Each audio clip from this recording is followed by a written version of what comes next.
Okay. First of all, I'd like to say it's a privilege and honour to be standing here today. This is a long way from the streets of Luton Town to now be at the Oxford Union.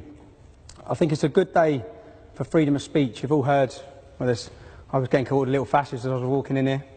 There's protests outside from Unite Against Fascism who, the definition of fascism is trying to stop people have a difference in opinion of you, which is what I have. So I think they're showing themselves up as fascists. I'd like to thank, I know there's probably been a backlash against the union for inviting me here today. It's been a good day for freedom of speech, but also a bad day. I had a speech prepared that I was going to come here and talk about, everything I had prepared to say. I was visited 4 days ago by probation, and I was warned about my licence. I'm on an early release from custody, so I'm on a licence. And certain things that I was going to say would result in me getting recalled back to prison. Now, even though, which I said, obviously I haven't got the same freedom of speech as what everyone else has got then. And they said, no, not whilst you're on licence. And I was going to expose certain things about the police, but that'll have to hold now. What I want to do is I want to take you all through a journey of my life and talk to you about life stories growing up in Luton. By the end of it, I want you to understand where I come from and who I am. And why. I think why is the major question. Why was the English Defence League a phenomenon? Why was it born in Luton? Why was it started? What are the reasons that brought it there? I'm going to talk to you about Luton. I was born in 1982. When I was born in 1982, we had one mosque. I just want you to understand the demographic of the town. In 2014, we now have 30 mosques. The projected government growth forecast for the Pakistani and Bangladeshi community of Luton by 2030 is to increase by 70 to 77%. This would not be a problem if we didn't experience the problems we see related within the community. At the same time as I talk you through this, I don't want for 1 minute for you to think I'm tarring all Muslims as bad. I'm just giving you a projected view of my life. I want you to understand the stories that have happened. I'll start with my cousin, Jeanette, or my cousin's cousin. She was sexually abused. She was groomed. It's what we now know as grooming. She was raped. She woke up one day. She was found running semi-naked from Bury Park. Bury Park is the area where a lot of the Muslims have congregated and live. It's where these 30 mosques are. She was picked up by prostitutes in the street. Her dad collected her. If I talk about the failures from the police, when the family, I want you to understand and try and picture this as though it's your family relative. When the family were going to the police, when the girl is missing for 2 days, 3 days, yeah, and there is no response, and up until the Rotherham report, people wouldn't believe these stories because they are unbelievable. They would say she's a drug addict, because in the end she was a drug addict, because she was hooked on heroin that they were giving to her. She would climb out of the bedroom window to get back to them for her fix. The failures everyone now knows from the police force on these issues, but I want to just talk you through. When I was at school, the high school I went to, you had the Muslim playground and you had the non-Muslim playground. That's the same in pretty much every school in Luton. It wasn't divided through racial lines, it's divided through religious lines. We didn't cause that division. My friend at school, I was seeing a girl called Charlotte. She's from a lovely Irish family. And I was 12 years old, and my friend Razwan was seeing her friend Lisa. And I can remember Lisa phoning up Charlotte hysterical because Razwan's family had all gone up to Lisa's house to threaten the family to say that they couldn't see or speak to each other. As a 12-year-old boy, this was a light bulb moment for me to think, what is this about? There was another boy around the corner from where I live called Jamie. He fell in love with an Asian girl at school. He got violently attacked for that. When they went to sixth form, Luton sixth form is the main sixth form in Luton Town. I could have gone to sixth form. I got 11 GCSEs, I got an A in maths, 5 Bs, 5 Cs. As a young English lad in the town, to go to that sixth form, I have to be prepared to look at the ground. And I'm not prepared to look at the ground. And that's because there were Pakistani Muslim gangs in that sixth form, extremists in that sixth form. Now, Jamie went to sixth form. His girlfriend went to sixth form, who he's in love with. They couldn't even acknowledge that they knew each other, okay, because of the fear of what would happen. I had another friend, John English, on a night out. I'm just taking you through stories. John English, his girlfriend's name was Akvinder. She was a Sikh actually, but she was from Letchworth. But we were out on a night out in Luton Town, and these Muslim lads just come over and spat straight in her face. So these are instances, and I'm not saying it's all Muslims. I'm just talking, saying there are problems. I've seen them, okay, growing up through Luton, and I'm asking that you all try and envisage yourself, take yourself out of where you've grown up. Many of you may have grown up in working class communities and towns, but try and see it. We talk about racial abuse. I don't know how many people have been a victim of racial abuse. I was a victim of racial abuse at the age of 12. and I was attacked on the way home from the swimming pool by a Pakistani gang. I was called a white pig. My friend had his hat taken off him, we were spat in our face and slapped. Another incident, twice in one night, walking to the under-18s nightclub. Whilst I'm talking about racial abuse, I'll talk about Mark Sharp. Mark Sharp was murdered in 1995. Any of you can Google this murder. Yeah? He was my uncle's friend and his son was my age. He was going to get a takeaway. He was in his car, a van. He was going to get a takeaway when a car braked in front of him. He swerved around it and he gave a hand gesture. He was followed. He didn't know he was being followed. 4 Muslim Pakistanis were in the car. They phoned for reinforcements. More come. He was not aware of this. When he got outside the kebab shop, he come out, his son's with him. They beat him. They hit him so many times, they were hitting him with bats, with poles, with sticks. Read the murder, it will shock you. Okay? He was not going down. He would not go down.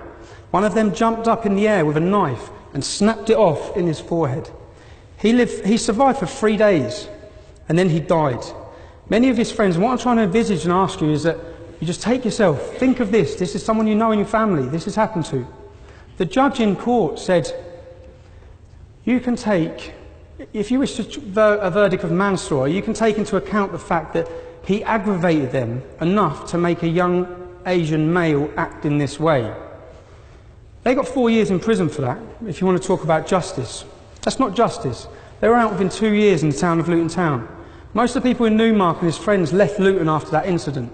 I could stand here all day and talk about other incidents that have gone on. I'm going to show you a video now. I'll ask you to watch. A series of attacks on the homes of elderly people in Luton are racially motivated. The victims fear the aim is to force them to stand up and move out.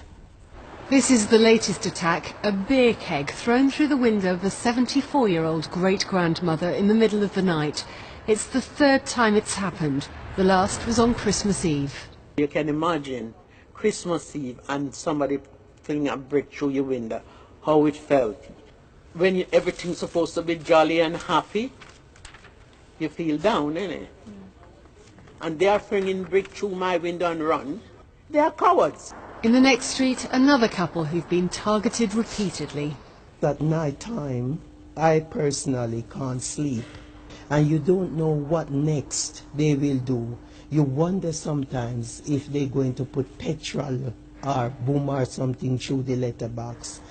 And around the corner, this house. It looks unlived in. In fact, it's been home to one couple for 60 years. Now so terrorised, they won't take down the boards. Because it always happened between about 1 and 4 o'clock in the morning. And you were really worried, sick, wondering what was going to happen next. Because there weren't just little bits of stones or things. These were real house bricks and lumps of concrete that they'd thrown through the window. Meanwhile, families are doing what they can to protect themselves. I am one of the old type, determined black woman.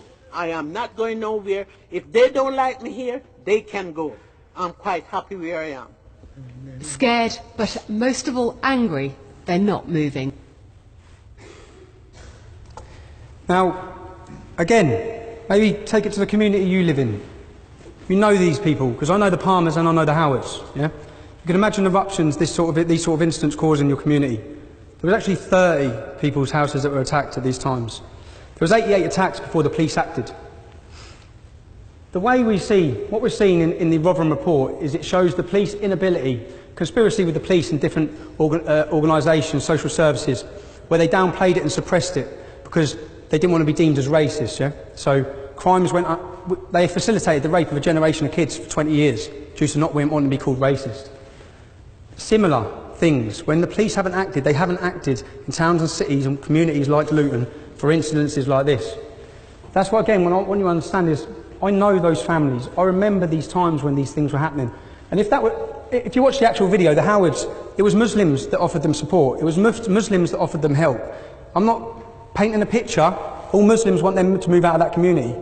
I just want you to understand there are problems in these communities. There's problems that need addressing, they need talking about, okay? Now, I want you to ask yourselves as well, do you think it's got better or worse? That was years ago. Seriously, do you think it's got better or worse?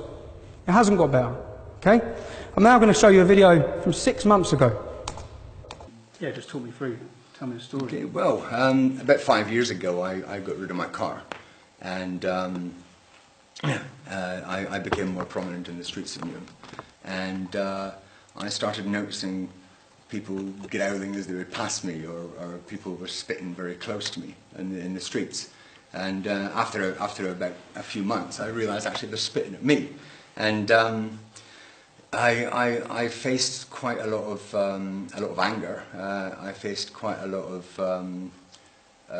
just aggression from various younger Muslims in the community, simply because I was a Jew, conspicuous Jew in the college. And one time I was cornered in the college. I was shoved into the corner, and I was made to justify the existence of Israel. Well, I've got post-traumatic stress disorder. Jeez. And I experienced a lot of panic attacks. Yeah. So it's, yeah. You've been living under a barrage of abuse and threats and intimidation for years? Yes, yeah, 5 years now. And, you know, it's been coming up for 300 incidents of attacks on me and my home.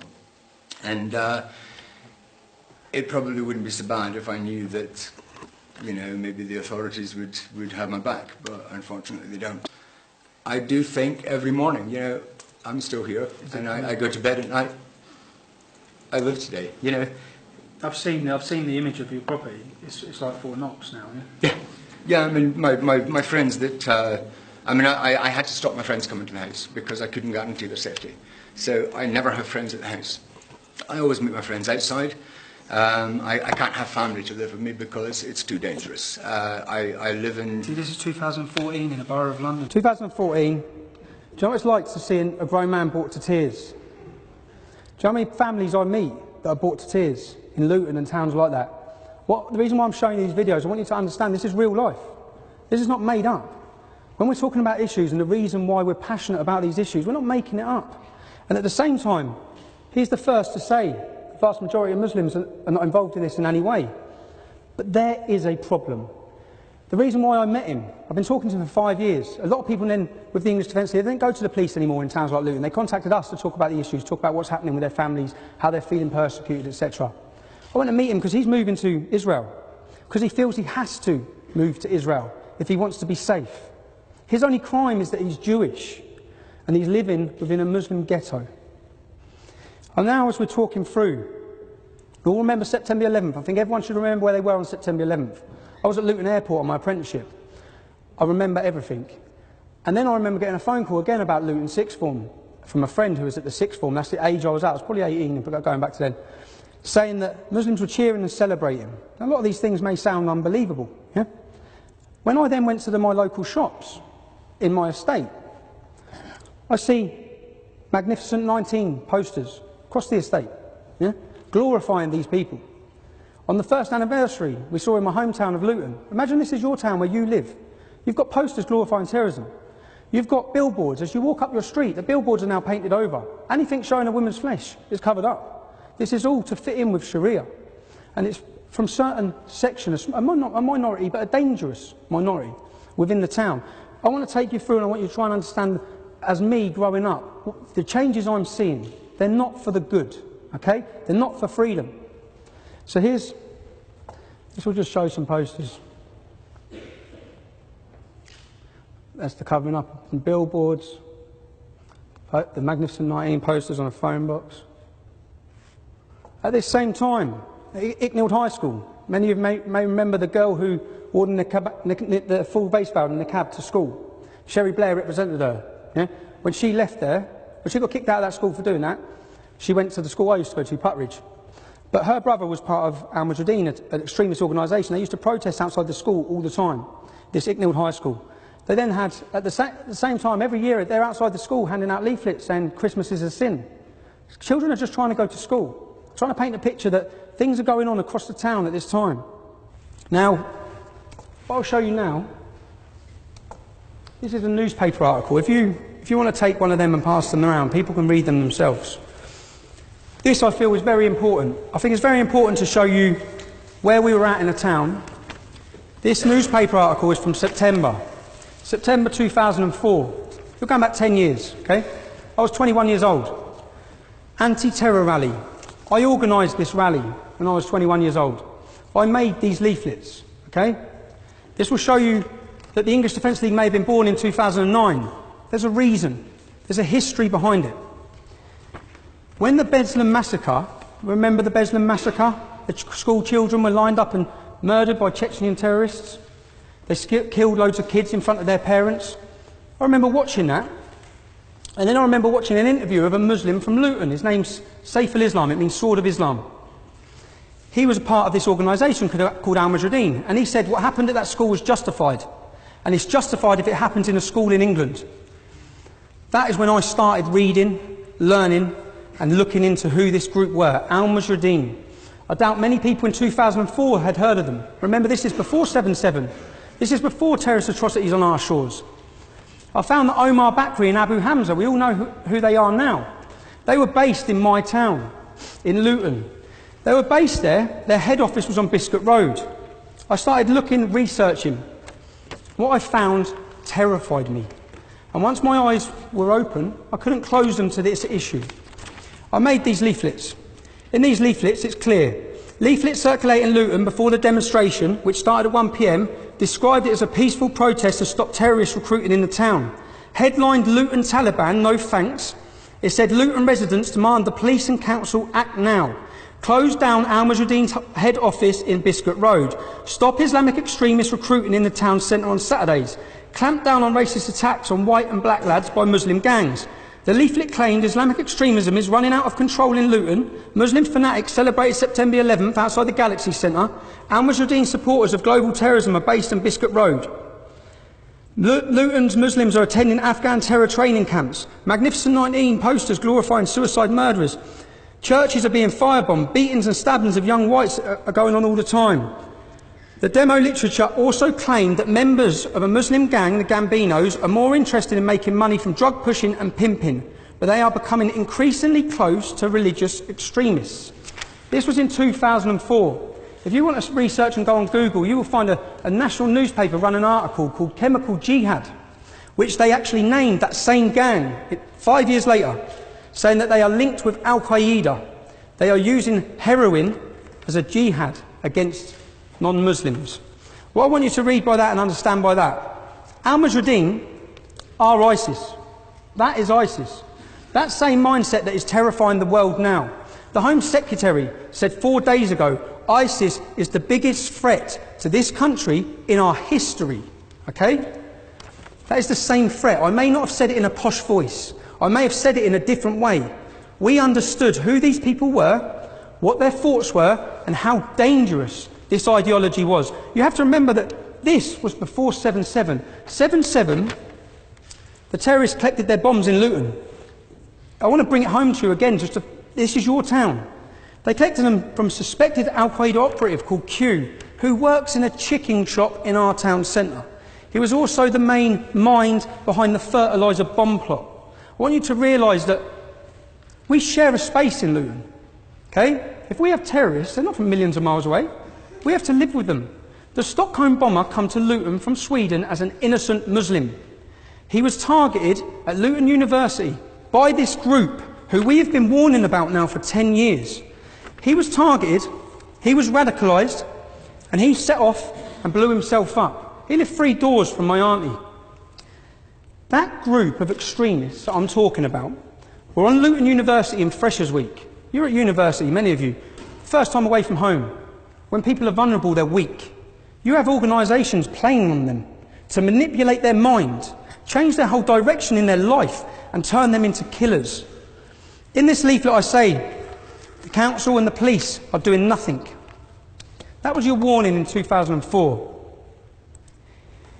If we want to talk about what's happened in between that, many things have happened in between that. We had a soldiers' homecoming. Our soldiers' homecoming parade, which most people see as the catalyst for the EDL. What I want you to realise is there's a lot that's gone on before this that forms your view and forms your narrative and makes you realise how deep this problem is in your hometown, the town that you love. And that, I want you to remember that I'm telling you stories as Tommy Robinson or Stephen Lennon. For every Tommy Robinson or Stephen Lennon, there's one of me. There's people in every town and city across this country who are feeling and seeing these things. So we have a soldier's homecoming. Scott Muntbridge died. He's from the estate I lived in when I was younger. He was 26 years old. Michael Swain was 19, he lost his legs. Now, our soldiers are returning. I've gone to pay my respects that day because they've sacrificed that for us. As residents of Luton, they've gone there to fight for us, for our freedoms. I've gone there that day, and the first thing I've seen is a large police presence. I've then seen Saif al-Islam. I've seen groups of Muslim extremists around the town. I've seen 30 women together in burqas. It's quite a sight. But all of these things, I thought, what's going on? And then I saw this group of protesters, a group of Muslims, taken through my town hall. They were taken through my town hall, and then the soldiers marched past. They were called baby killers, murderers, rapists, butchers of Basras. They spat in the lad's face, one of the soldiers' mum's faces, okay? Now, it wasn't this group done this, because bearing in mind, we know this group. I've looked into this group. I understand their hate. I understand where it's coming from. One of them, that group, the main ginger one, big ginger one with a big beard, he's a convert called Roger, now calls himself Ibrahim. I used to hang around with him when I was younger. One of the other lads in the group, was 2 years above me at school. This is not a million miles away from us, we get it. Yeah? It was the fact that they were allowed to do it. The police facilitated them in doing it. The council knew they were going to do it. They leafleted every mosque in the town, telling them they were going to do it. Intelligence showed that 360 Muslims were arrested attempting to come into Luton that morning. 360. 70% of their births were in countries outside of the UK. What we saw was an attack on our armed forces. I want to ask you, what would you have done? That's your town, okay? What would you have done at that time? Because I contacted the council. I set up a website called Save Luton. I documented that all the continuing things that this group have done in our town. I explained that when Jews were remembering the Holocaust outside our town hall, they had to barricade themselves and lock themselves inside the town hall because this group of large Muslim fanaticals were trying to attack them. In this video, there's a 5-year-old girl who's screaming and crying. They attack the multi-faith march every year. Now, in Luton and towns like Luton, when 2 kids continually cause a disturbance or a nuisance, you get an ASBO. Yeah? You ASBO them from hanging around together, and you ASBO them from an area of the shops. Okay? What we did is we set up a petition asking for this group to be ASBO'd. Quite reasonable. That's what you should do. But that's what we did. 5 years later, you now see they're talking about ASBO and terrorists. Exactly what we were asking them to do before any protests, before we took to any streets.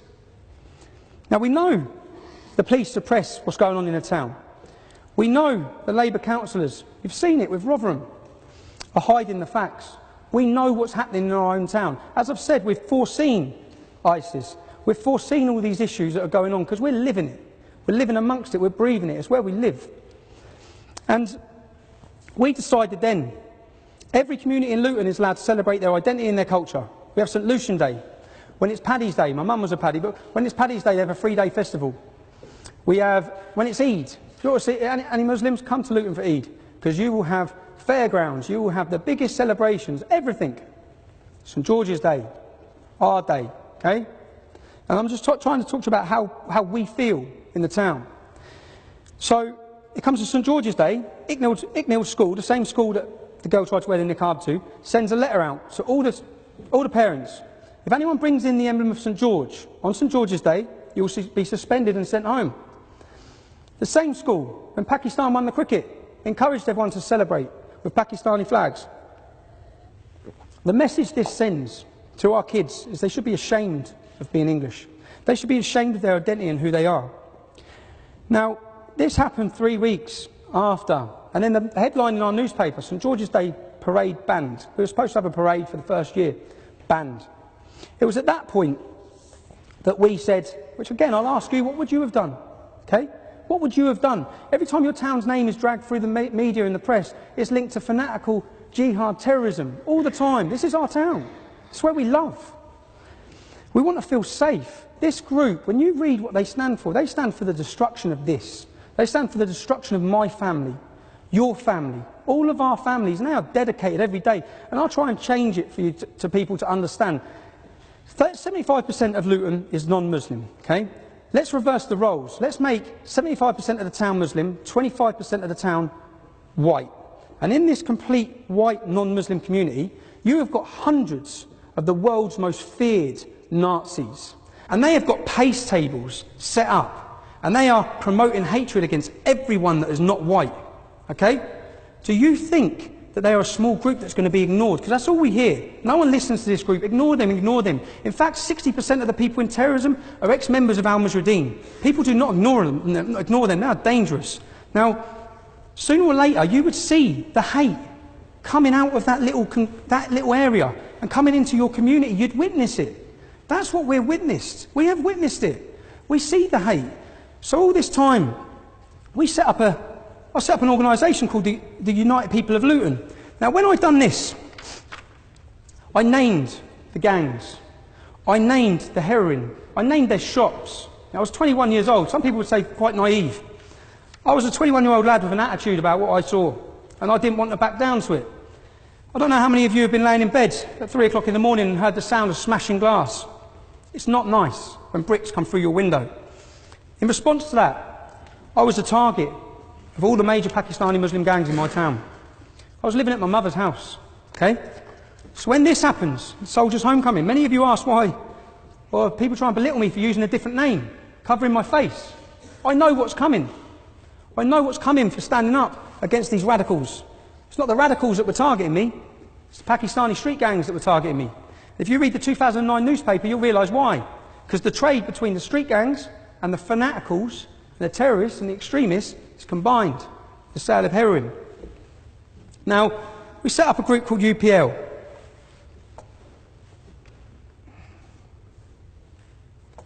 Maybe, what would you have done? Again, what would you have done? Bearing in mind the National Front and groups like this, after the Soldiers' Homecoming, wanted to attach themselves to our town. Would you have made placards that read National Front go to hell? Because that's what we done. Voters demand a St George's Day parade. I want you to understand what this was over. What it was all over. This was the start. When we met up this day for this demonstration, it was the community. My aunties were there. We were met by a police presence, a heavy-handed police presence. A horse flattened my uncle. My other friend, Isaac, little black lad, holding one of these placards, reading National Front go to hell. A police officer on a horse knocked his teeth out. Okay? He lost his teeth. We wanted to get to the war memorial. That's it. We were prevented from the police from getting to the war memorial. We were held and kettled for 4 hours. My auntie had to crouch and wee in the street. Now, I was there the day that Muslim extremists protested against our soldiers. When we turned up, we were made to line up against the wall. We had cameras in our faces. They put their hands in our pockets. They made us take our shoes off. Names, date of births, addresses. We felt violated by our own police force. Violated in a response where when Muslim fanatics were protesting against our soldiers, you didn't stop them. I was there. You didn't search them. You didn't harass them. You didn't harass their women. But you have us. So this now become about what we saw as oppression. We saw a two-tier policing system which we live under.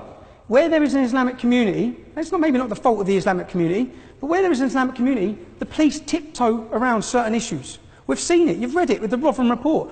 In that Rotherham report, you will read incidences where 2 fathers went to get their daughters back because their daughters were in a house being raped by Muslim men. When they went to get their daughters back, the police arrested the fathers. There was 5 Muslim men sexually abusing an 11-year-old child in a derelict house. The police turned up and arrested the child for being drunk and disorderly. These sort of stories could sound unbelievable, but they're real. And you need to understand that these stories are happening across the board in towns and cities. You need a report for Rotherham, get a report for every town and city in the country, because it's going on. So we had our UPL protest. Bearing in mind we've been asking for petitions to have this group ASBO'd. What did the police do? After our first UPL protest, the police come to 14 of our houses. My mum's was one of them. I wasn't there. The other 13 people who were arrested were given bail conditions not to enter the town centre 7 days a week, 24 hours a day for 3 months. So we wanted these extremist radicals banned from our town. And why would we want them banned from our town? Because our mums, our sisters, our daughters, our families have to use that town centre. And when you use that town centre, this group every single Saturday have pace tables set up by Don Miller's bakery, and that part of town's become a no-go zone because people don't want to get harassed by these lunatics. So we've had our first demonstration. They've given us bail conditions. That's when people who have seen our second demonstration, people are wearing balaclavas. I bought those balaclavas and I'll explain why. I gave everyone the balaclavas because the 14 people who have been given bail conditions not to enter the town centre, all we wanted to do was walk through our own town, get to our war memorial and show that the people of Luton support our armed forces. That's all we wanted to do. If the police would not have prevented us on the first demonstration, we wouldn't have had the second one, it wouldn't have progressed, and you wouldn't have seen the English Defence League. That's the reality of it. But the reality is, something like the English Defence League was always going to happen. Because there's these feelings, it's been suppressed, these things, this anger. So, we're looking at this group, Al Mujahideen, who have protested against our soldiers. I know their history. I then look and see that they're doing an Islamic roadshow across Britain. They're visiting every town and city. I think this, by now, at what stage do you draw a line? At what stage do you do something? They attack your soldiers. What's next? A soldier's funeral. We've seen the progression. Attack your soldiers, set fire to poppies, cut your heads off. We've all seen what's happened. So in Luton, I ask you, what would you have done? When this is going on in your town and the police are not doing anything, no one's stopping this group, they're radicalising, they're converting, their numbers are growing every year.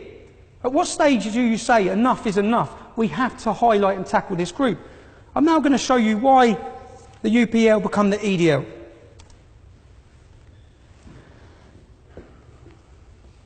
We have a young man here who wants to become a Muslim. He's only 11 years old. What's your name, man? Sean. So Sean.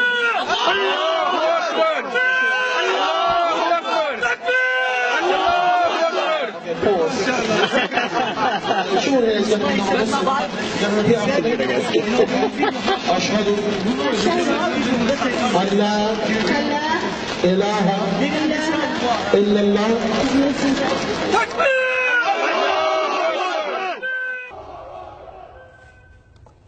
Many of the people in that video are now fighting for ISIS abroad.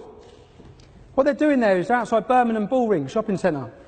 They're stopping an 11-year-old boy who's without his parents under a banner that says Jesus was a Muslim, and they've converted him, as you've all seen. Is there anyone in this room that thinks that's acceptable? That is not acceptable.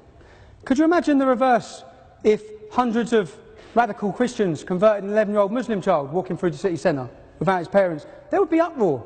So I watched this group do this, and I waited. And I thought, let's see what politicians, police, someone's got to do something. Nothing happened. Then, as a group of lads from Luton Town, we decided to leave Luton and go to the Bullring in Birmingham with placards that read, "What about Sean's rights?" Sean was 11 years old. We had placards that read, "Muslim, no problem, extremist Muslim, big problem." We had one demonstration, no press reports, no media. We put it online. We decided to go back because we still felt people need to talk about this. This Islamic Roadshow had more dates going around the country. This has to be stopped. When we went back, subsequently, you can all research this as well. We were locked in a pub for 4 hours. When we come out, they put us on coaches to get us out of the city centre. We didn't know why. As they drove us out, I saw debris everywhere. Bricks, bottles, everything had been smashed up. Muslim youth, Pakistani Muslim youth, had been rioting for hours. Little did we know that Salma Yaqub, a politician, had riled a crowd with a clenched fist, where she said, "We must smash the BNP, we must smash the BNP." Muslims then run through the streets, attacking non-Muslims. It later turned out that the local imam had told the Muslim youth to come out and confront us. We was only against Anjem Chowdhury's group at this stage. Okay? Who was coming out to attack us? Mainstream politicians. When we went to Birmingham, there were Nazis that turned up. There were Dr. Martins, and to us from Luton, anyone know Luton is a multicultural town, a very multicultural town. You won't find a Nazi in Luton, you can't find one. We've never had racial tensions, we have religious tensions. So for me, we've gone up there to highlight this issue. We've come under attack from everywhere. I'd ask, what would you do in response to Nazis turning up on the streets with you? A message to Anjem Chowdhury. We, the English Defence League, we will contest your kind as our forefathers did. At this stage, not really much of a mention of Islam, because we're opposing Anjem Chowdhury and his group. That's it. That's our tactics. Now we have Nazis on the streets. We need to let them know they're not welcome. On the first Birmingham demo, 5 Nazis were got put on the coach with us. One of them gave a Hitler salute as he got on. it kicked off when he got to the top of that coach with Luton's lads, yeah? So you have to realise, which I'll show you a video in a minute, where all his friends are talking about this fight that incurred, yeah? And it's a fight that incurred because we don't tolerate that. We would not tolerate that extremism coming from our community, but we see it tolerated in many communities. Now, when we set fire to swastika, not many other groups have done that. Not many other groups have really put it on Nazis. When this happened, I had a phone call from a man called Nazi Nick, a German. You can all Google him, yeah? I had a phone call and I was told to hand over the control of the English Defence League, hand over the websites, hand over this. I didn't know who he was. I told him in no uncertain terms that it was not going to happen. We had an argument on the phone. I had highlighted myself to some of the world's most feared Nazis. I didn't know who this man was. Only later, my friends, when I was telling him about this Nazi Nick, some fella from Germany, he said, "Do you know who he is?" I said, "No." He said, "He tried to overthrow the South African government." That's when I thought, damn, I just put it on him. And from that, you can see this. I don't know if you want to read that. It says, English Defence League, since the formation of your organisation, your alliance with external enemies, the Zionists, you have blinded the disgruntled youth to today with your